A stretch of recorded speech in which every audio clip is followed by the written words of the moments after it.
Hello and welcome to the channel. I'm the Thesterninator, but my friends call me Stern.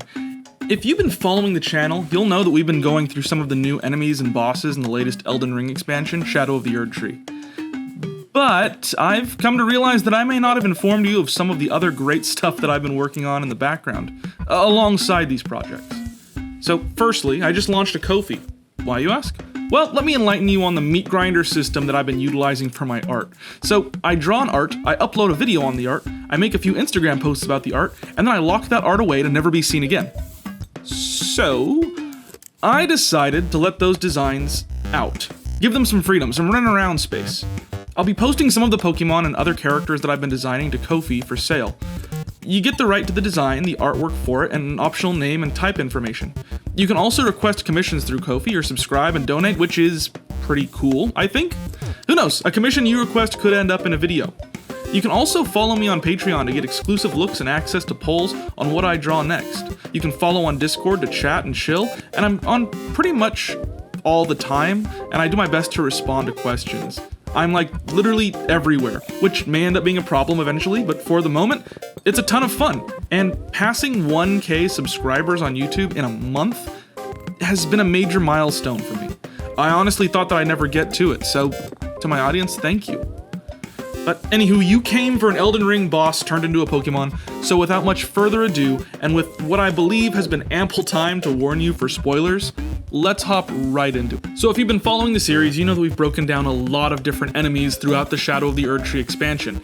However, I wanted to tackle something that on first glance I thought this is going to be easy. It's already an animal, it's already something with fantastical qualities to it. This should be simple. And oh boy, was I wrong, because today we are tackling the golden hippopotamus. Two things about this. First is that hippopotami are pretty simple. They have a basic structure to them that makes them pretty easy. Being that making them fantastical is going to be a little bit more of a stretch. It's going to be about what's added on. The second problem that I ran into is we already have a hippopotamus Pokemon that looks very hippopotamus. It's very hard to divert so far away from Hippopowdon. So that was a lot of struggle, a lot of trying to figure out what I wanted to do. But once I found a design that I think I was okay with, that I was happy with, I started going down that rabbit hole, and you'll see throughout this sketch, I take a couple different turns and then return back, and then okay, maybe I'll do this, maybe I'll not do that, and it becomes this whole thing that ultimately works out being a lot simpler than I initially gave it credit for. And there's nothing wrong with that. I think having a simple design is more so an iconic design, something that works. And I found myself kind of stuck on this whole concept of how do I incorporate absolutely every aspect of the golden hippopotamus into this Pokemon. Once I let that go and started telling myself, okay, let's get the base concept without having to capture every little thing, things became a lot easier. They became a lot simpler. I found myself kind of diverting to Pokemon like Rhyhorn and Rhydon, and again, keeping that Hippopowdon in mind and not wanting to go that same direction. I think that we came upon something that I feel works as well as it can. Hippopotami are really interesting creatures. They're terrifying. They can charge at tremendous speed, carrying a ton of weight behind them, all wrapped around this giant maw of teeth and like super muscular facial structure. So I wanted to get that down. An interesting thing about the golden hippopotamus is the head is about the same size as the body. So the entire structure, half of that is the head. So I knew something that I wanted to do here that isn't done in Hippopowdon is make that head absolutely massive, almost dinosaur-like. You can see here I'm thinking about incorporating those like golden thorny vines, and I go back and forth on that a lot. What feels like too much, what feels like not enough, what captures the essence of the creature, and what is just kind of going way overboard. So throughout the sketch and throughout the inking process, I throw that around a lot. What should I do here? Should I keep that? Should I not? And it becomes a major headache. But like I said, I'm happy with what we end up with, and I hope you are too when we get there. But for the moment, I wanted to capture that massive jaw. I know that I didn't want to hit exactly hippo teeth. The teeth are a huge part of the initial design, but how do we do that without just mimicking the design? So I made this more simplified form that I was actually able to carry about into a couple different areas. The feet, for example, I was able to bring those same shapes used in the top and bottom teeth into the main structure of the body, and that was something I was really happy with. I like when I'm able to mimic shapes that we've seen in other aspects of the form in different parts. So I ended up going against having those massive thorns that come out of the back of the neck and at the top of the head with the golden hippopotamus, and instead formatted those into a large thorny tail. I hope that it works. I hope that it gets the point across, because having that huge crown of thorns felt really overimposing. It felt like it was just sticking something on to add, and nothing against the idea of Digimon, but that felt like a very Digimon aspect. What if we give it a gun? What if we give it jeans? What if we make it very 90s? And I didn't want to do that. So I wanted to keep it simple and keep it something recognizable while also allowing it to be its own, and having that row of thorns across the back, at least in the structure that they were in the initial concept, it felt like too much, at least for this design.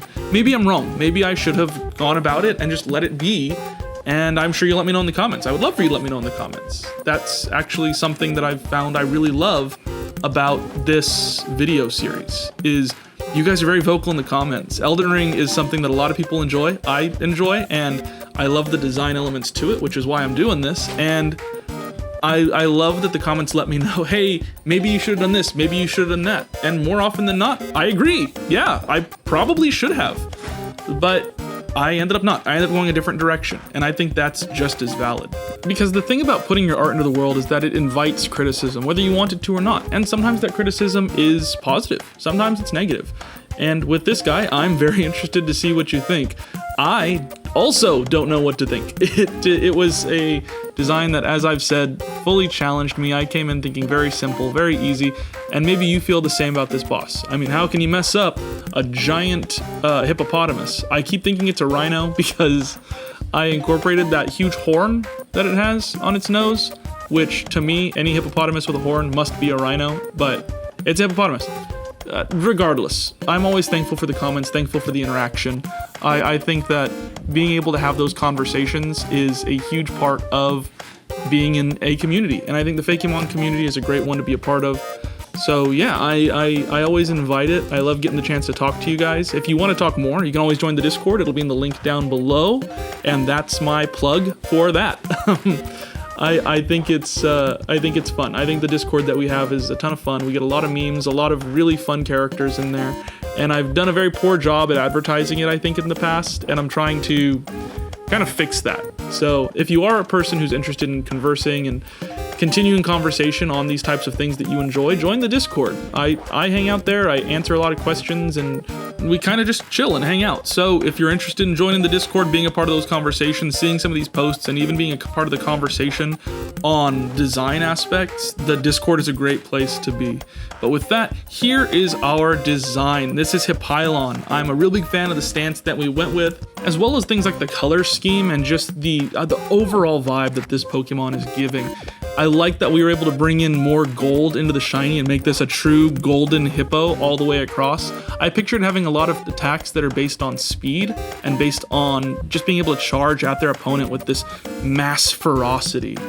I know that it is ground and rock type, and I know that Hippowdon has that as well, but I decided to kind of go against what was already there and my better judgment of make something different, and instead went for something that I felt was right. That's what makes it a Fakemon and not a Pokemon. I can choose to or not to take into account the other inspirations that already exist. But let me know what you think down in the comments. You can always like, comment, subscribe, do all that fun stuff. I kind of mentioned at the beginning of the video where you can find me for a lot of the new stuff that I'm doing, but you can always find me on Instagram as well as Twitter for a lot of the more art-based stuff. But until then, it sounds like you know where to find me, and I will catch you in the next one. Bye.